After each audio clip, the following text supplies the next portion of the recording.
1700 anos antes do nascimento de Cristo, numa terra distante, uma dinastia de reis selvagens dominava um povo denominado Shang. As lendas falam de sacrifícios bárbaros. Milhares foram mortos por decretos reais.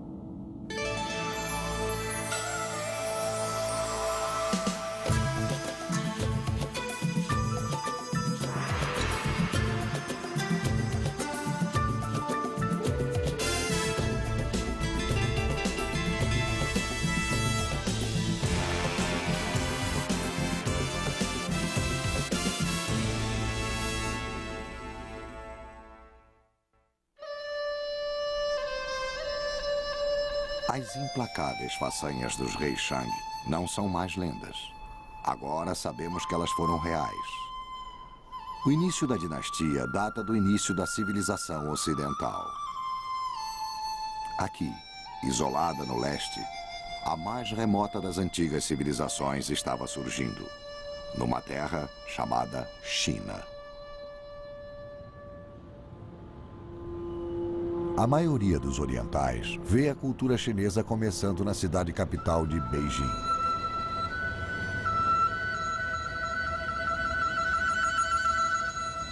Aqui dentro desta cidade proibida, dentro destes muros, os destinos de incontáveis camponeses foram decididos por uma sucessão de poderosos imperadores. Mas para Robert Murochik, da Universidade de Harvard, os imperadores chineses eram herança de uma tradição milenar. Uma tradição nascida no poder, sacrifício humano e misteriosos ritos de Shang. As primeiras dinastias da Idade do Bronze na China foram mencionadas com muitos detalhes nos textos antigos das dinastias Shu e Han, mas foram mencionadas quase de uma forma lendária. A dinastia Shang saiu da posição de lenda para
Estas máscaras, Sanxindui, foram encontradas esmagadas em pedaços, parte de um ritual misterioso.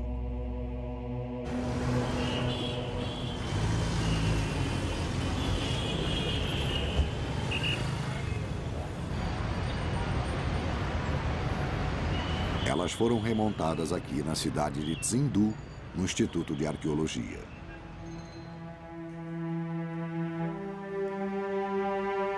Mais de 5.000 fragmentos foram colocados juntos para recuperar este bronze de 8 metros.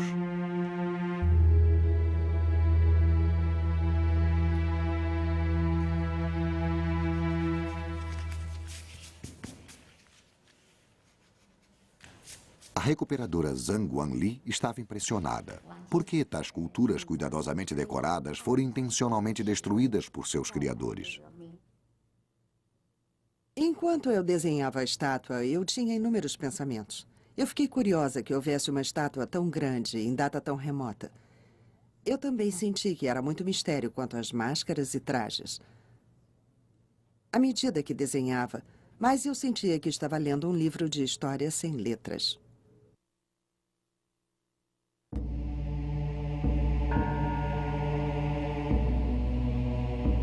Estas obras de arte esmagadas pareciam ser a evidência da mais discreta aproximação do poder.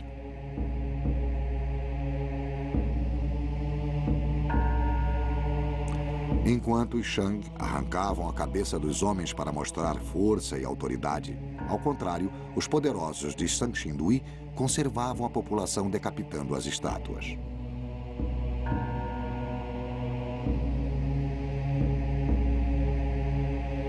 Mas reis tão ricos para encomendar tais bronzes extravagantes eram também capazes de reunir exércitos formidáveis.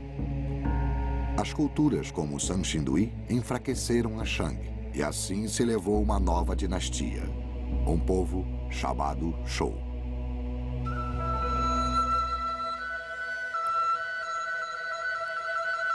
Milhares de anos antes de Cristo nascer, 300 anos antes da fundação de Roma, a cultura Shou floresceu. Eles estabeleceram seu império numa capital próximo à atual cidade de Xi'an.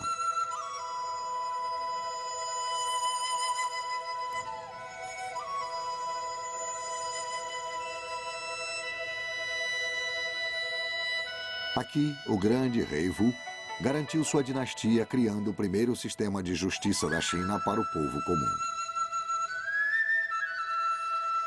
Esse bronze Shou mostra um traje jurídico antigo e a punição dada. A inscrição é interpretada pelo Dr. Han Wei, do Museu Histórico de Shanxi. Havia um homem acusado de difamar o patrão. O juiz ordenou que o crime fosse inscrito no rosto dele com tinta especial, mas a sentença foi reduzida para 500 pedaços de bronze e 500 chicotadas com cinto de couro.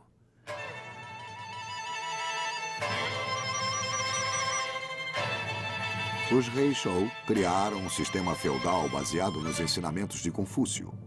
O rei era considerado uma figura paterna que distribuía aos parentes vastas extensões de terra. Logo, estes nobres criaram exércitos próprios e uma luta pela dinastia começou.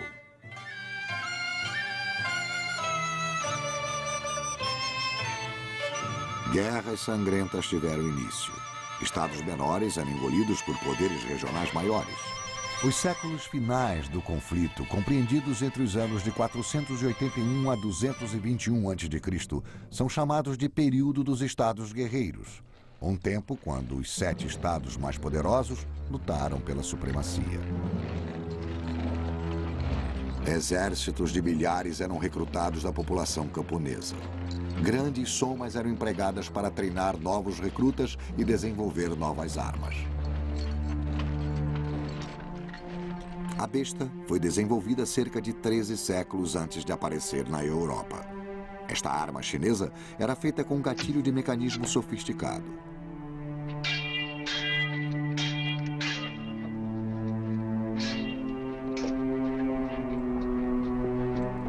Os chineses confiavam na espada para o combate corpo a corpo.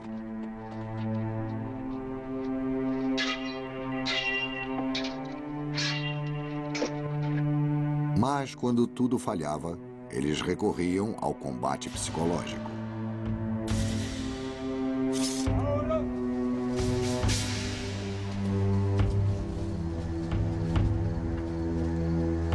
Em 496 a.C., um general Shou, incapaz de terminar o infindável impasse, enviou brigadas de criminosos para o front.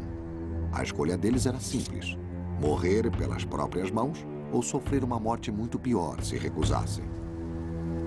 Enquanto as tropas inimigas tomavam as terras, a triste fileira de condenados apareceu.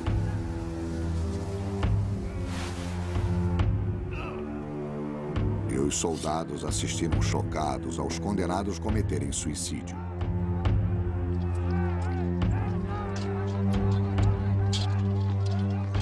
Aquela diversão macabra permitiu que as tropas do general esmagassem o inimigo estarrecido.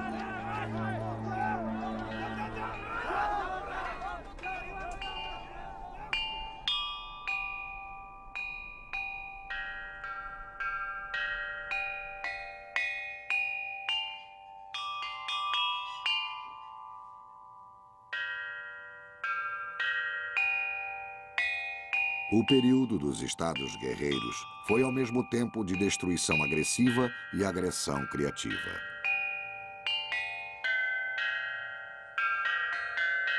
Dos saques, das conquistas, os soberanos conseguiam bronzes magníficos, inclusive grandes carrilhões cerimoniais.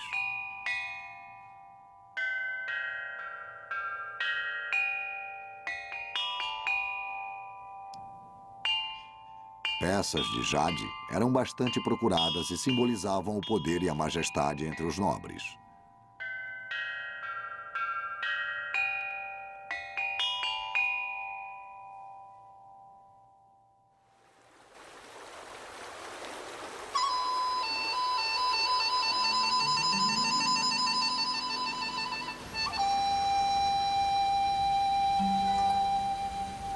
De todos os estados guerreiros, o reino Qin foi o mais desenvolvido. Desenvolveram a agricultura em grande escala, bem como uma poderosa força militar.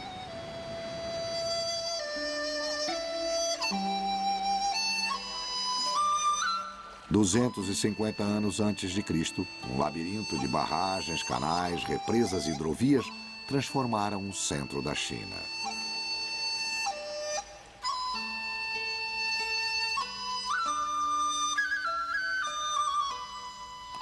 O rio Min foi desviado para a bacia do Shangdu, convertendo uma área do tamanho do estado de São Paulo em uma exuberante terra de plantio.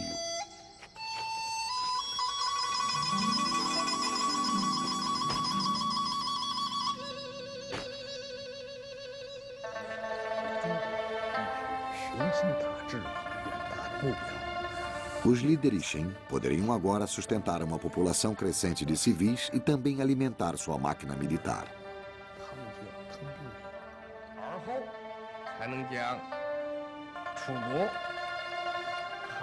No final do terceiro século a.C., os ministros Qin convenceram um jovem príncipe de que os estados competidores eram agora dele por direito.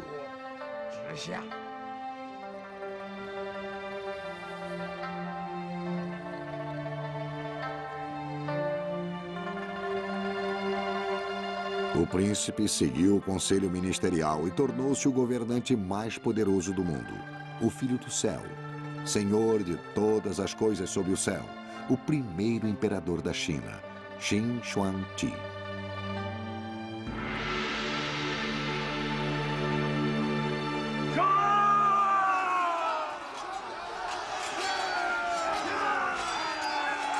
Com uma força de 500 mil de guerreiros, o exército Qin destruiu todos os rivais numa série de campanhas selvagens. Sob o sistema Qin, mesmo um homem de nível social mais baixo podia mudar de status baseando-se no número de cabeças que cortasse em batalha. Em uma única batalha, 450 mil soldados inimigos foram capturados. Todos foram decapitados por guerreiros Qin ansiosos em melhorar sua situação social. Por fim, Estima-se que os Qin destruíram 2/3 da população inimiga.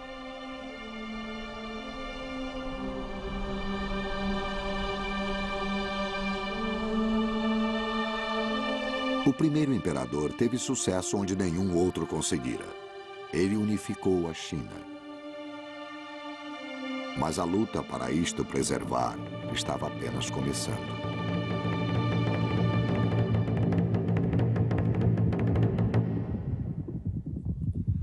Distante ao norte, onde hoje é a Mongólia, guerreiros nômades atacaram de surpresa as instalações Qin ao longo da fronteira. O primeiro imperador respondeu com um exército de 200.000 condenados e 100.000 guerreiros. A missão deles? Construir uma barreira única em todo o mundo, a Grande Muralha da China.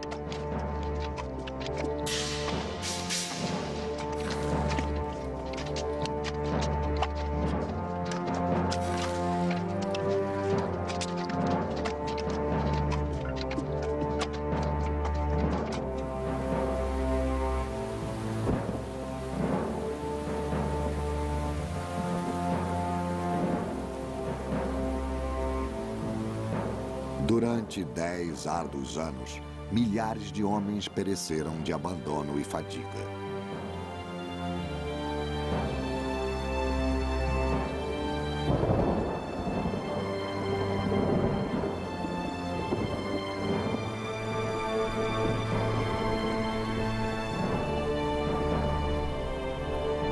Seus corpos, alquebrados e coxeantes, serviram de reboco. Seus únicos túmulos, a muralha que consumiu-lhes a vida. Se o rei tinha um grande projeto de construção, você poderia ser enviado para longe por muitos anos, separado da família, trabalhando sob condições difíceis, por exemplo, na Grande Muralha, e encarando não somente um clima difícil, mas provavelmente ações militares contra você enquanto envolvido na construção. E, muito frequentemente, ser morto no final do projeto, de forma que você não revelasse os segredos da própria construção. No folclore, encontramos a história de Muan Xiangnui, que procura pelo marido, um operário da Grande Muralha. Incapaz de encontrá-lo, dominada pelo desespero, Muan ajoelhou-se e chorou. Suas lágrimas eram tão amargas que a muralha se abriu para entregar o corpo do marido.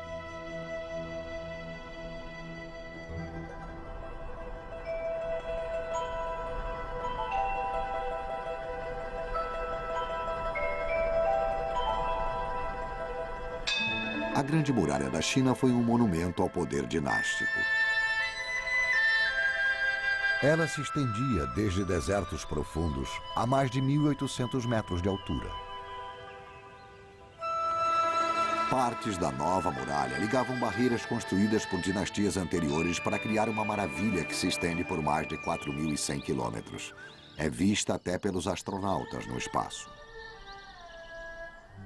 A Grande Muralha representou tal ameaça para os invasores que a China tornou-se finalmente um Reino Unido. Os Qin consolidaram a China em 8.000 quilômetros de estradas e um programa generalizado de padronização. Até mesmo a largura do eixo das rodas era fixada. Os viajantes eram obrigados a ter passaportes.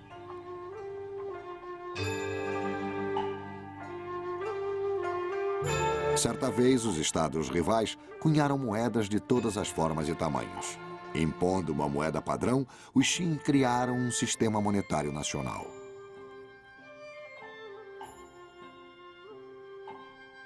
Também a língua escrita foi padronizada, permitindo que os éditos do primeiro imperador chegassem rápida e facilmente aos pontos mais distantes de seu reino.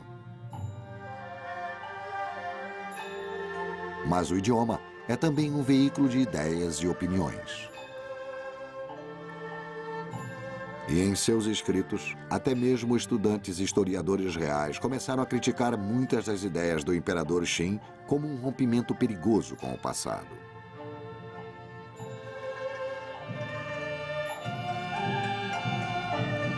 O grande conselheiro de Qin, Li Tsa, observou uma vez que os bem alimentados roedores dos celeiros reais eram mais agressivos do que os da rua. Mais tarde, ele se perguntaria se tanto conhecimento deveria alimentar revoltas. Tais pensamentos provocaram uma decisão drástica. Sob as ordens de Li Tzu, 460 estudantes foram enterrados vivos.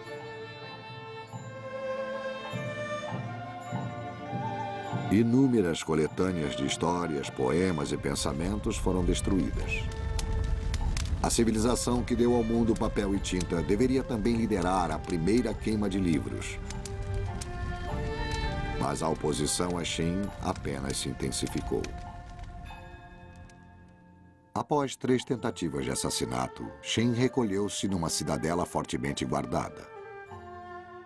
O primeiro imperador da China tornou-se obsessivo na procura da poção mágica para livrá-lo da morte.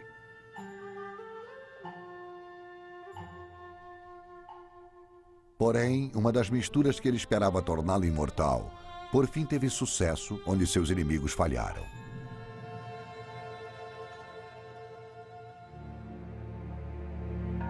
Xin morreu em 210 a.C.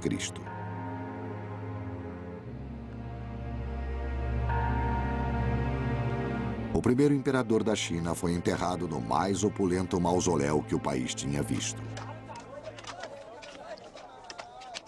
Muito tempo depois da sua morte, 700 mil prisioneiros começaram a construção.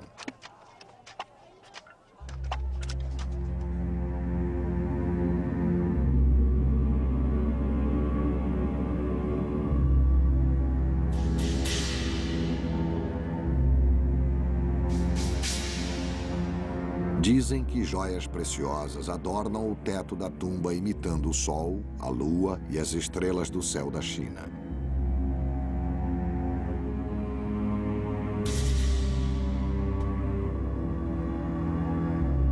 Armadilhas com bestas protegem a entrada principal, onde imitações das grandes cidades estão juntas a maquetes de rios. Cheios de mercúrio, eles desaguam em um oceano em miniatura.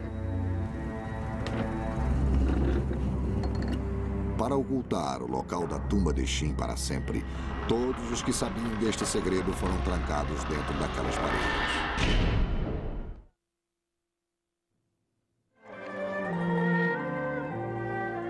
No ano de 206 a.C., uma nova dinastia chamada Han subiu ao poder. A esta altura, no primeiro século a.C., a dinastia Han era igualada em poder somente ao Império Romano.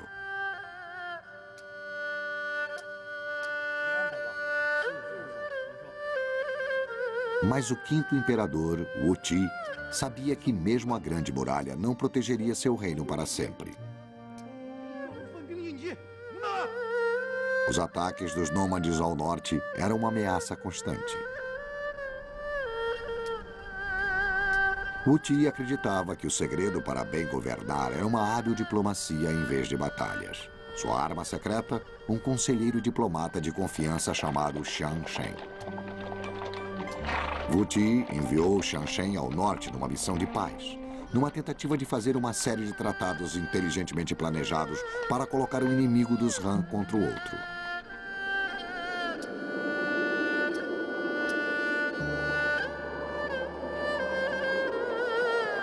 Em meio de sua missão, Xiang Shen foi capturado e abandonado à sua própria sorte pelo imperador.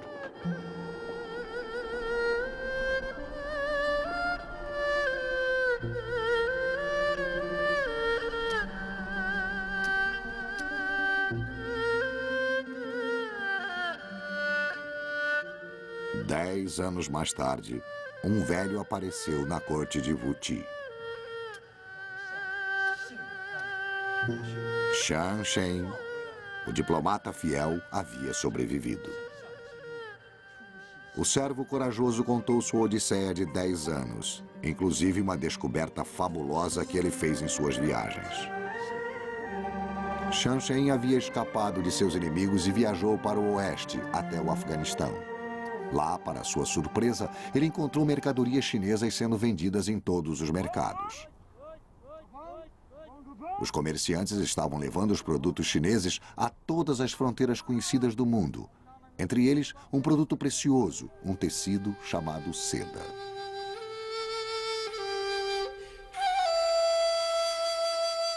Wu Ti ouviu um pouco descrente, enquanto Xian Xin descrevia como as mercadorias chinesas eram transportadas através de uma rede de estradas ruins chamadas de a Estrada da Seda. Atravessando a China através da Pérsia até o Mediterrâneo, a rota comercial cobria cerca de 6.000 quilômetros. Fardos da fina seda chinesa eram vendidos nas ruas do Império Romano.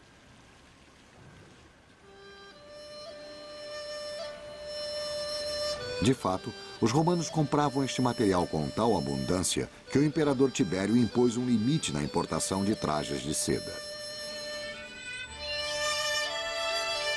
Na China, a seda era o tecido de preferência dos funcionários cujas fortunas cresciam durante a dinastia Han.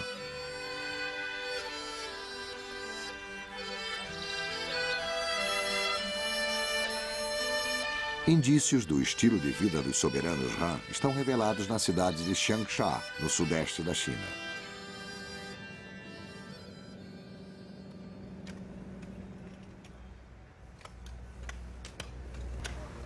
Em 1971, trabalhadores cavando um abrigo antibombas aspiraram gás.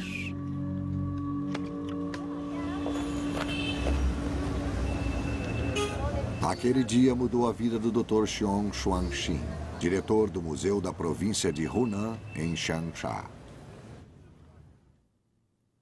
Quando os operários paravam para fumar um cigarro, o túnel começava a vomitar uma fumaça azul. Os operários pensaram que a fumaça vinha de fantasmas e correram até nós. Nós descobrimos que o gás era orgânico e vinha de uma tumba de madeira bem conservada.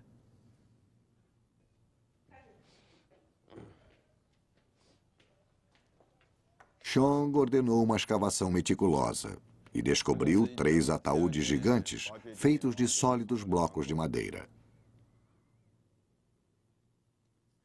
Estes ataúdes eram usados por nobres antigos. A madeira não era cortada por serra, era quebrada em pedaços. Estes ataúdes estavam enterrados no solo há mais de 2.000 anos. Havia também muitos objetos no interior deles.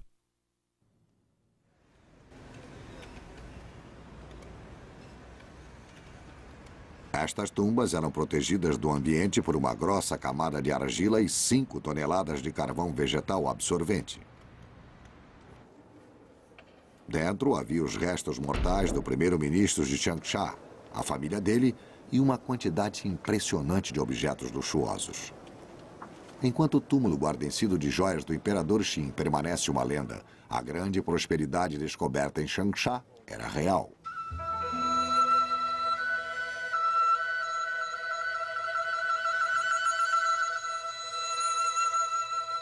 A maioria das centenas de peças elegantes e seda mista foi encontrada em perfeitas condições. Este véu transparente pesa 56 gramas. É um testemunho da incomparável obra artística dos Han.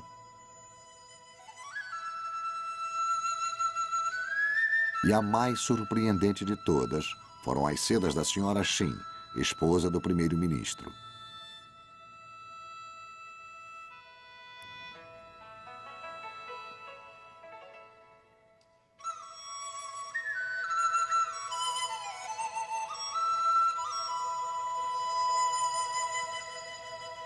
Tecido em seda é de uma fragilidade semelhante à própria senhora Xin. O retrato de uma mulher velha e doente apoiada numa bengala. Pesquisadores agora sabem que o estilo de vida da nobreza Han, apesar de opulento, não era saudável. Restos encontrados nos túmulos revelavam uma dieta rica em carnes e frutos do mar.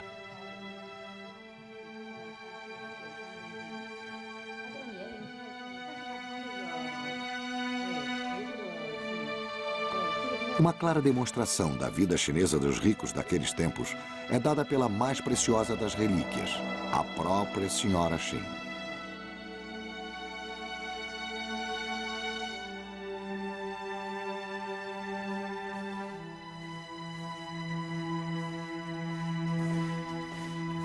Enterrada por 21 séculos, ela apresenta poucos sinais de decomposição. A pele, empanturrada em vida, ainda permanecia macia e flexível. Os pesquisadores chineses podiam agora fazer um perfil médico moderno da classe dominante dos Han. Os pulmões da senhora Xin estavam tomados pela tuberculose. Possuía parasitas intestinais. E uma ruptura na coluna explicava a bengala para andar. Mas o que realmente matou a senhora Xin, e sem dúvida a maioria da classe alta de Han, foi uma aflição comum para todos nós hoje em dia.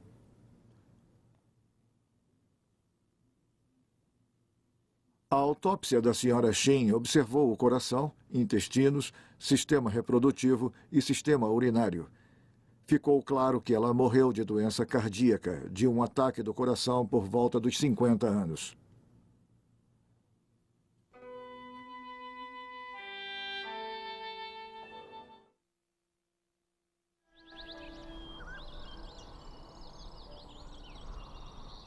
Para entender a magnitude do seu poder e riqueza, devemos retornar ao tempo do primeiro e grande imperador chinês, o imperador Qin.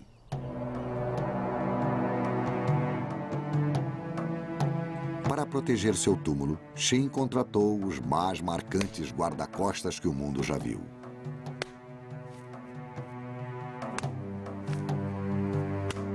Ninguém sabe quantos artesãos trabalharam nesta surpreendente façanha, mas estima-se que foram milhares. A absoluta dedicação, a atenção sobre-humana aos detalhes, a própria aparência, são únicas na história.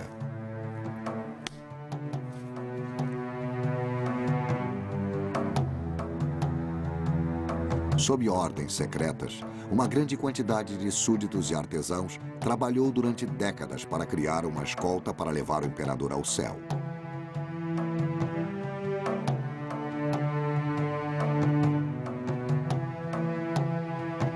Na essência, Qin clonou seu exército humano em soldados do tamanho de um homem, feitos de argila.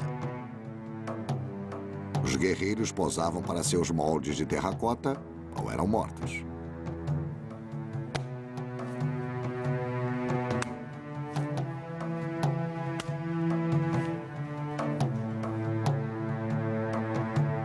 Mas este grande exército, criado à sua própria imagem, era destinado à defesa.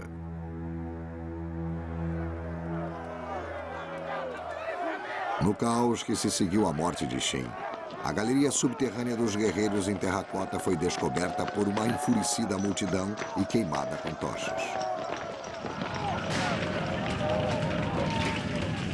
A viga de madeira cedeu, enterrando os soldados aparentemente para sempre.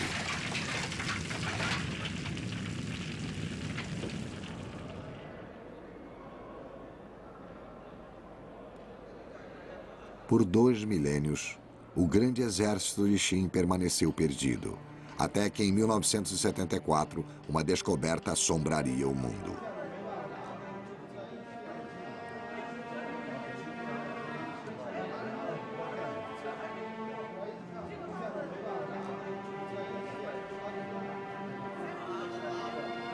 Um grupo de escavadores deparou com a escolta de Qin para o além.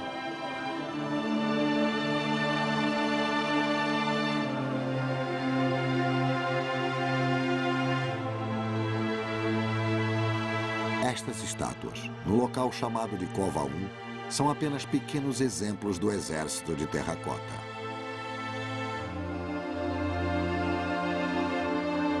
Estima-se que milhares de guerreiros permanecem escondidos na terra.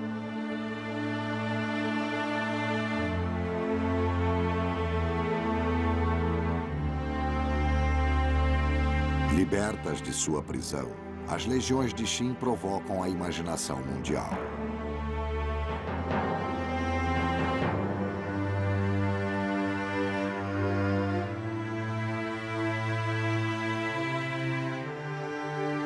O Dr. Wang Chong-yi é o diretor do Museu de Guerreiros em Terracota.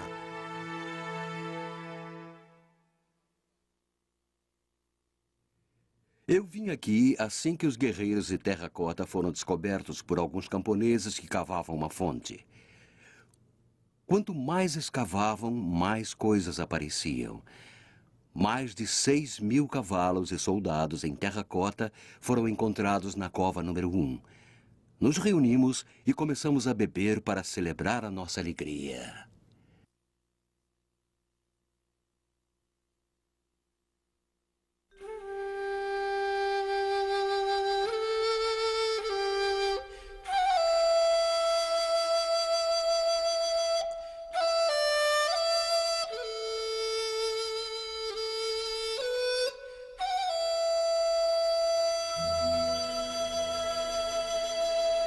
Os vândalos antigos transformaram os guerreiros em pedaços. Cada uma das figuras é uma tarefa árdua de restauração.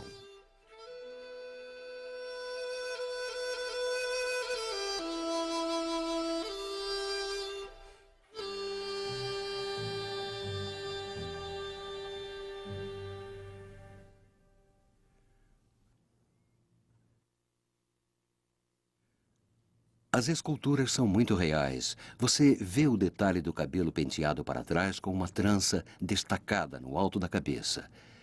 Os antigos chineses se preocupavam muito com o cabelo.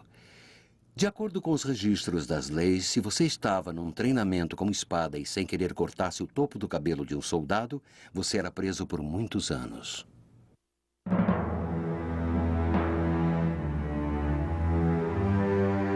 Enquanto o Império Romano possuía um exército composto de 100.000 homens, o Império Qin possuía uma força militar 6 vezes maior. As réplicas dos guerreiros de Xi'an revelavam a aparência de uma tropa Qin em combate. As estátuas foram enterradas em posição de combate, dando aos pesquisadores uma breve amostra da dinastia em marcha. A cova de terracota tem um formato retangular. À frente está a primeira linha do esquadrão de batalha. O corpo principal é formado por 38 colunas. Há uma coluna guardando cada lado e uma fileira de guardas na retaguarda olhando para trás. A organização é igual à de uma grande rocha. Quando os Qin atacam, os inimigos são esmagados como ovos.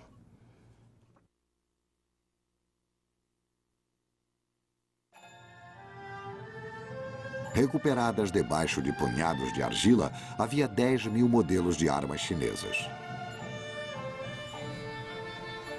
Tecnologia laser confirmou que os artesãos Qin usavam cromo galvanizado para evitar corrosão na superfície da espada.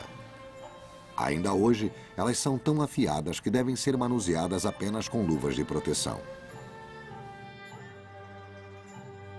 Aqueles que tinham as espadas de Qin estavam numa parada escondidos do mundo enquanto 2.000 anos de história eram revisados.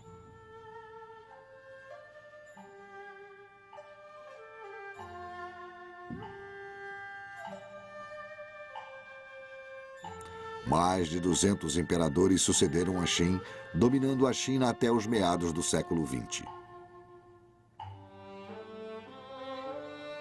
Hoje eles permanecem como símbolo do grande paradoxo da China.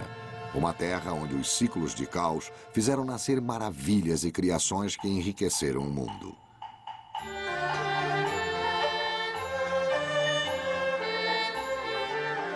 Sob o severo governo de Qin, os chineses refinaram o cultivo do arroz e painço, colheitas que até hoje sustentam mais da metade da população mundial.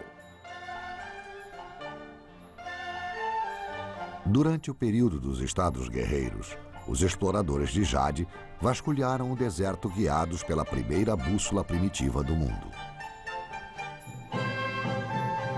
Sem a bússola chinesa, sem a invenção do papel e da tinta, sem o apuro com os mapas e a invenção do leme dos navios, os descobrimentos europeus no Novo Mundo seriam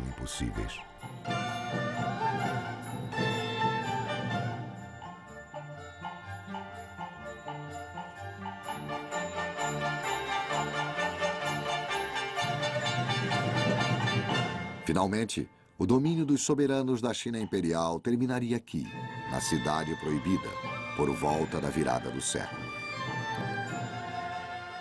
Em 1908, com a idade de 3 anos, Piu Yi tornava-se o último imperador da China. 3 anos depois, ele seria destronado e a China tornar-se-ia uma república.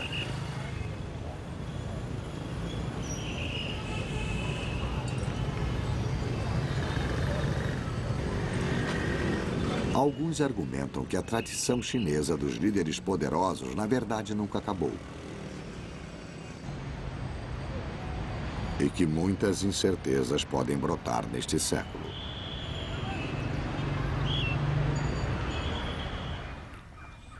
Mas na pressa de predizer o futuro, o passado deve ser nosso guia. A China moderna e antiga são inseparáveis.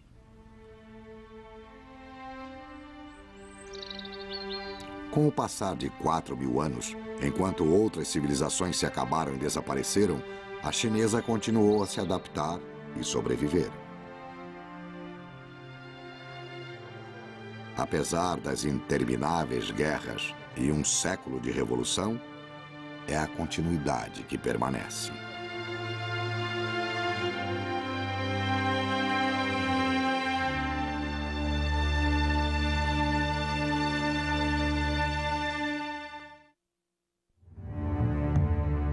Versão brasileira Audio News.